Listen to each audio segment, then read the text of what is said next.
Hello students, welcome to Concept Classes. Today we are going to discuss working of Constitution. Our first chapter of Political Science, class 10th Maharashtra Board. So let's start. तो हमारा second topic क्या है? Social justice and equality. Social justice and equality are the important objective of our constitution. बता रहा है सामाजिक न्याय और सामाजिक समता जो है वो हमारे कॉन्स्टिट्यूशन का एक इम्पॉर्टेंट ऑब्जेक्ट है. The constitution has give guideline to establish a new society based on this two value. बता रहा है कि कॉन्स्टिट्यूशन हमें क्या करता है, गाइडलाइन देता है कि हम अपनी नई सोसाइटी को इन दो वैल्यूज़ पर, एक तो सोशल जस्टिस और दूसरा सोशल इक्वलिटीज़ पर क्या कर सकते हैं, बना सकते हैं, उसे इस्टेब्लिश कर सकते हैं. We are following the path laid down by the constitution to achieve this goal. बता रहा है कि फॉलोइंग पाथ को पाने के लिए, फॉलोइंग पाथ पर चलने के लिए हमें कॉन्स्टिट्यूशन का यूज़ करना पड़ेगा और कॉन्स्टिट्यूशन का यूज़ करके ही हम इस गोल तक पहुंच सकते हैं. The establishing social justice is to remove those social conditions which are responsible from the injustice and insist on the equality of dignity for the individual. बता रहा है कि सोशल जस्टिस को लाने के लिए हमें उस कंडीशंस को हटाना पड़ेगा जिसकी वजह से इनजस्टिस होता है, और इक्वलिटी को लाने के लिए हमें उन चीज़ों को हटाना पड़ेगा जिसकी वजह से इनइक्वलिटी पैदा होती है. The principle of justice and equality aim at ending discrimination in the social status such as superior and inferior on the basis of caste, religious, language and gender, place of birth, race मतलब होता है जाति, properties and giving equality of opportunity for the development to the every individual. तो बता रहा है कि equality लाने के लिए सबसे पहले हमारे समाज से उन चीज़ों को ख़त्म करना पड़ेगा जो भेदभाव पैदा करती है, जो लोगों को ये बताती है कि वो सुपीरियर है और उनके सामने वाला इन्फीरियर है. जैसे कि कास्ट होता है, सब लोग बोलते हैं मेरा कास्ट सुपीरियर है, तुम्हारा कास्ट इन्फीरियर है. उसी तरह से रिलीजियस, मेरा धर्म सुपीरियर है, मेरा धर्म इन्फीरियर. तो अगर सब धर्म को बराबर अधिकार होगा तो कोई भी सुपीरियर, कोई भी इन्फीरियर नहीं होगा. उसी तरह से language, gender, place of birth पे जो भेदभाव पैदा होता है, पहले इन सब चीज़ों को हटाना होगा तो ही सोशल इक्वलिटी इस्टेब्लिश हो सकती है. To establish justice and equality, effort are to be made at all level of society. बता रहा है कि जस्टिस और इक्वलिटी को बनाने के लिए सोसाइटी के हर एक कोने पर एफर्ट डालना पड़ेगा कि वहाँ से सोशल अनजस्टिस और अनइक्वलिटी ख़त्म हो. जब अनजस्टिस और अनइक्वलिटी ख़त्म होगा तो automatically justice and equality establish हो जाएगा. But the government effort and policies on this front and more important for democracy to inclusive, one most try to bring all the section of society into the mainstream. बता रहा है कि government जो है वो work कर रही है डेमोक्रेसी को स्ट्रॉन्ग बनाने के लिए, सोशल जस्टिस और इक्वलिटी को इस्टेब्लिश करने के लिए. Democracy is in fact as a process of accommodating different section in society. Democracy help in reducing social conflict. बता रहा है कि डेमोक्रेसी जो है वो, देखिए डेमोक्रेसी में सबको वोट देने का बराबर अधिकार है, साथ ही साथ हमारे कॉन्स्टिट्यूशन में सबके पास इक्वलिटी है. तो वही बता रहा है कि डेमोक्रेसी क्या कर रही है, हेल्प कर रही है जो सोशल कॉन्फ्लिक्ट्स होते हैं उनको रिड्यूस करने के लिए. Let us take review of the effort made in India in this direction. तो बता रहा है, चलिए देखते हैं कि ये सोशल इक्वलिटी और सोशल जस्टिस को इस्टेब्लिश करने के लिए इंडियन गवर्नमेंट ने कौन कौन से कदम उठाए हैं या फिर कौन कौन से रूल्स निकाले हैं. तो सबसे पहला है policy of reservation of seats. तो जैसे पिछड़ी जाति के पहले लोग होते थे, शेड्यूल कास्ट, शेड्यूल ट्रिबल वाले, तो जाति के ऊपर उनके साथ भेदभाव किया जाता था, इसीलिए उन्हें रिजर्वेशन दिया गया ताकि वो जो बड़ी जाति वाले उनके साथ भेदभाव करते हैं वो उनके बराबर आकर खड़े हो जाए. तो वही था reservation. Policy of reservation of seat, it means for those section of society who have been deprived of the opportunity. deprived का मतलब होता है वंचित. For education and employment for a long period of time. बता रहा है कि reservation का मतलब है कि सोसाइटी में वो सेक्शन जो वंचित रह गया है एजुकेशन और रोजगार से, बहुत टाइम से उसे रोजगार और शिक्षा नहीं मिली है। Accordingly in educational institute and the government service some seats are kept reserve from a schedule caste and schedule tribal. तो जो लोग वंचित रह गए हैं पढ़ाई और रोजगार से, उनके लिए कुछ सीटें रिजर्व रखी गई है गवर्नमेंट की सर्विसेज में, और ताकि उन्हें भी क्या मिल सके, वो अधिकार मिल सके जो उन्हें अधिकार अब तक नहीं मिल रहे थे। There is also a provision of a reservation of seat for other backward class, और साथ ही साथ अदर बैकवर्ड क्लास जिसे हम ओबीसी कहते हैं उनके लिए भी कुछ सीट्स रिजर्व रखी गई हैं। Next, the schedule caste and tribals prevention and atrocities act. तो this is a important act for establishing a social justice and equality. बता रहा है कि ये एक इम्पॉर्टेंट एक्ट था समाज में सोशल जस्टिस और इक्वलिटी को इस्टेब्लिश करने का। This act prevent any injustice against the people belonging to schedule caste and schedule tribal and any act of atrocity. Atrocity का मतलब होता है अतियाप, मतलब बहुत committed against them is liable for punished. तो बता रहा है कि पहले उनके साथ बहुत दुर्व्यवहार होता था। एट्रोसिटी का मतलब होता है दुर्व्यवहार करते थे। तो आगे चलकर एक कानून बनाया गया कि अगर उनके साथ कोई दुर्व्यवहार करता है, पहले उन्हें कुएं से पानी नहीं लेने दिया जाता था, उन्हें स्कूल्स में नहीं जाने दिया जाता था, तो ये सब कानून बना कि अगर कोई उसके साथ अगर ऐसा करता है तो वो क्या होगा, क्रिमिनल होगा और उसे पनिशमेंट दी जाएगी। डू दिस, देखिए कुछ करने बोल रहा है। Read the provision of the above law, try to understand them with the help of your teacher, what efforts should be made to prevent atrocities। तो बता रहा है कि ऊपर जो लॉस दिए गए हैं उन्हें पढ़े और अपने टीचर की सहायता से समझने की कोशिश करें कि एट्रोसिटी होती क्या है। तो एट्रोसिटी वही होती है जो शेड्यूल कास्ट और शेड्यूल ट्राइबल के लोगों को प्रिजर्व करने के लिए काम आती है। मतलब अगर उनके साथ कोई इनजस्टिस करता है, कोई अन्याय करता है, तो वो आवाज़ उठा सकते हैं और वो उसके लिए पनिशेबल होगा जो उनके साथ इनजस्टिस करेगा, अन्याय करेगा। Provisions for minorities. The Indian constitution had made several provision from the protection of minorities. अब माइनॉरिटीज़ का मतलब होता है अल्पसंख्यक। तो हमारे यहाँ पर हिंदू, मुस्लिम, सिख, ईसाई, पारसी, बहुत सारी जाति और धर्म के लोग रहते हैं।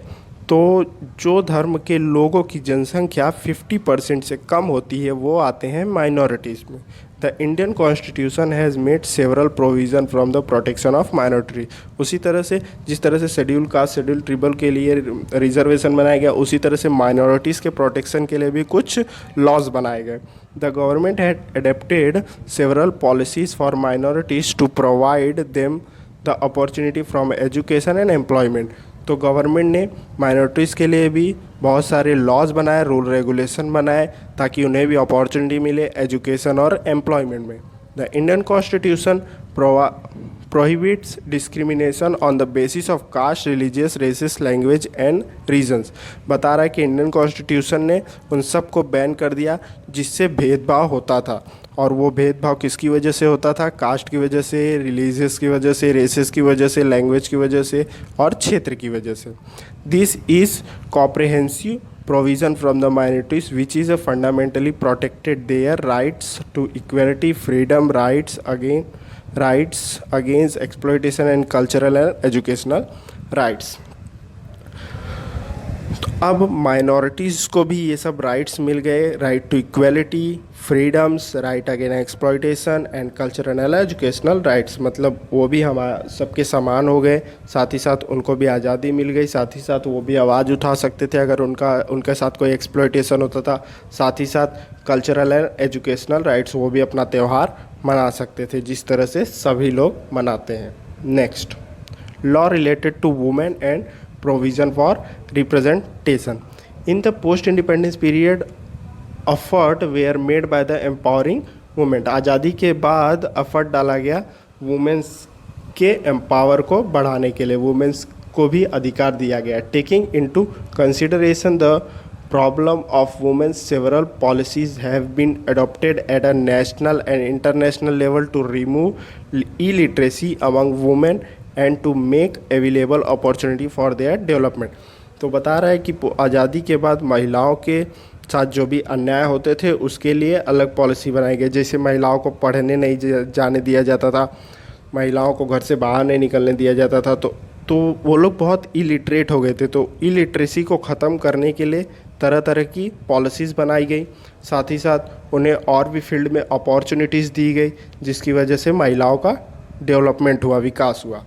The right to have a equal share in the property of father and husband, बता रहा है कि महिलाओं को ये अधिकार दिया गया कि जो प्रॉपर्टी होगी फादर की उसमें इक्वल शेयर होगा, जितना बेटे का अधिकार होगा उतने ही बेटी का भी अधिकार होगा। उसी तरह से हस्बैंड का जो प्रॉपर्टी होगा उसमें जितना हस्बैंड का शेयर होगा उतना ही वाइफ का भी शेयर होगा।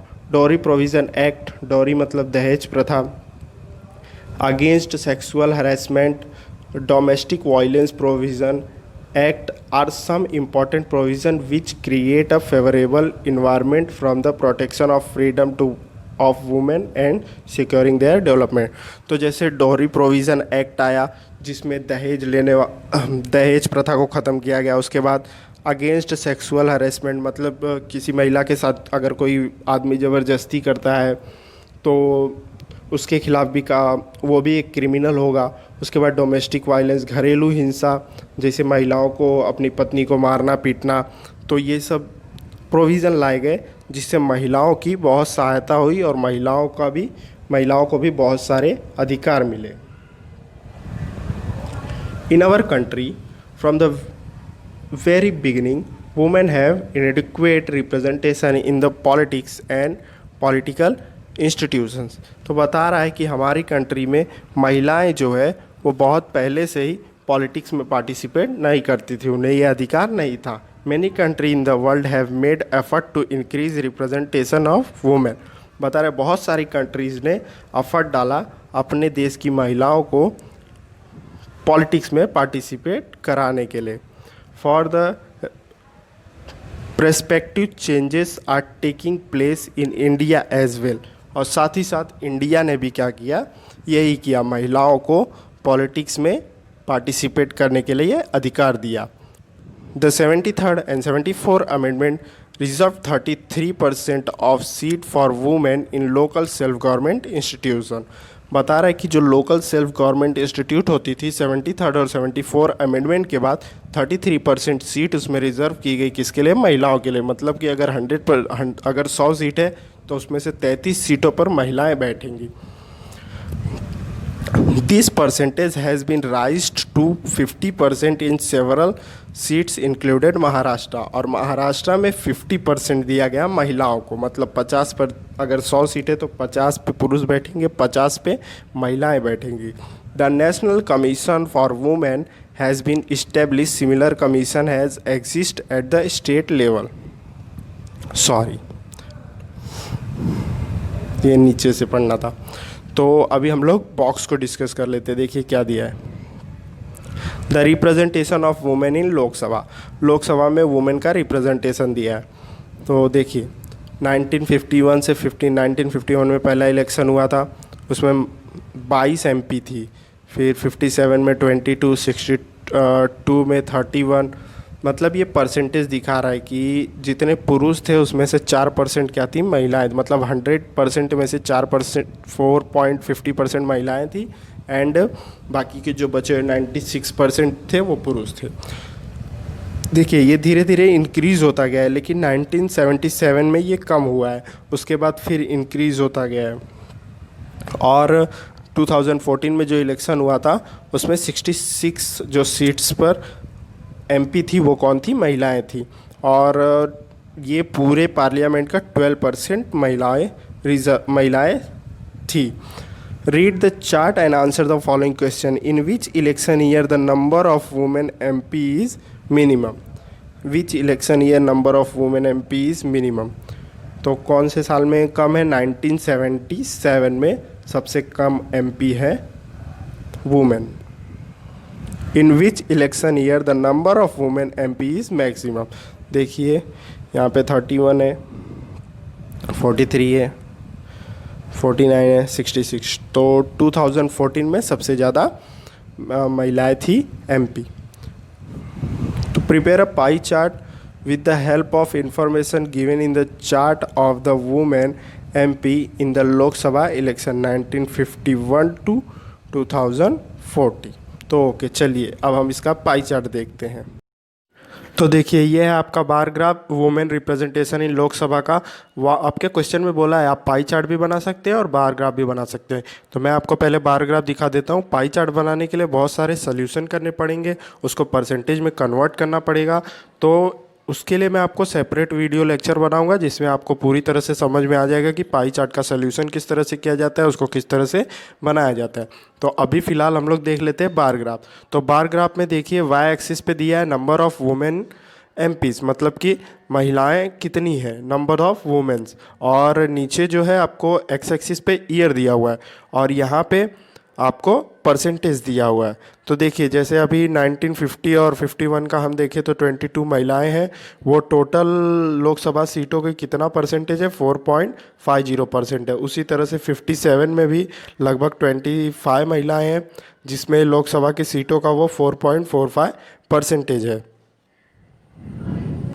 उसके बाद उसी तरह से 62 का आप देखेंगे तो 62 में जो है लगभग 31 महिलाएं हैं और वो पूरे लोकसभा सीटों का 6.28% है। उसी तरह से आप 67 में अगर देखेंगे तो वो कम हो गया है, 29 के लगभग है, जो 5.58% है टोटल लोकसभा सीटों का। उसी तरह से आप 71 में देखेंगे तो ये लगभग 28 के आसपास है, ये टोटल लोकसभा सीटों का 5.41% है। उसी तरह से आप 77 में देखेंगे तो टोटल लोकसभा सीटों का 3.51% है। तो ये टोटल सीट कितनी है, देखिए यहाँ पर 10 है, यहाँ पर ये कितना हो जाएगा, लगभग 19 के आसपास रहेगा। उसके बाद 1918 में टोटल सीटें ज़रा देखिए, ये 30 के नीचे है और 25 के अबव है, तो लगभग आपको 28 दिखाई देगा, जो 5.29% है टोटल लोकसभा सीटों का। उसके बाद आप 1984 ईयर का देखेंगे तो 1984 ईयर का ये लगभग 40 यहाँ है, 43 के आसपास है। ये कितना है टोटल लोकसभा सीटों का, 7.95%। उसी तरह से आप 1989 में देखेंगे तो 1989 में आपका जो डेटा है वो 29 है और ये टोटल लोकसभा सीटों का 5.48% है। उसी तरह से 91 में अगर आप देखेंगे तो ये देखिए लगभग 39 है, जो टोटल लोकसभा सीटों का 7.30% है। उसी तरह से आप 1996 में देखेंगे तो 1996 में देखिए ये लगभग 40 के पास है, तो ये टोटल लोकसभा सीटों का 7.92% है। उसी तरह से 1999 में देखिए तो 1999 में टोटल लोकसभा सीटों का ये 50 यहाँ पर है, तो ये लगभग 49 है। ये टोटल लोकसभा सीटों का 9.2002% जो है वो महिलाएं हैं। उसके बाद आप 2004 में इलेक्शन हुआ था लोकसभा का, उसमें देखिए तो 2004 में लगभग 45 महिलाएं थी, यहाँ पर 40 है तो ये 45। ये टोटल लोकसभा सीटों में जितने मेंबर्स थे उसमें से 8.29% महिलाएं थी। उसके बाद 2009 में आप देखिए तो 2009 में लगभग ये 60 है तो ये 59 होगा। ये टोटल लोकसभा सीटों में 10.87% पे महिलाएं थी। उसके बाद 2014 का अगर आप देखें तो ये 65 यहाँ पर आता है, ये 66 है और ये टोटल सीटों का 12.15% महिलाएं थी। तो ये है आपका वुमेन रिप्रेजेंटेशन इन लोकसभा का बार ग्राफ। मैं आपको पाई चार्ट भी बनाकर दिखा दूंगा। तो इस बार ग्राफ को समझिए, बहुत ही इजी है। वहाँ पे आपको क्वेश्चन में बोला है आप बार ग्राफ भी बना सकते हैं, पाई चार्ट भी बना सकते हैं। देखिए क्वेश्चन क्या लिखा है, prepare a pie chart / bar chart with the help of information given in the chart of the women MP in the Lok Sabha election 1951 to 2014। तो चलिए अब हम चलते हैं अपने टॉपिक पे। नेक्स्ट क्या दिया है, व्हाट डू यू थिंक। तो चलिए देखते हैं व्हाट डू यू थिंक में क्या दिया हुआ है।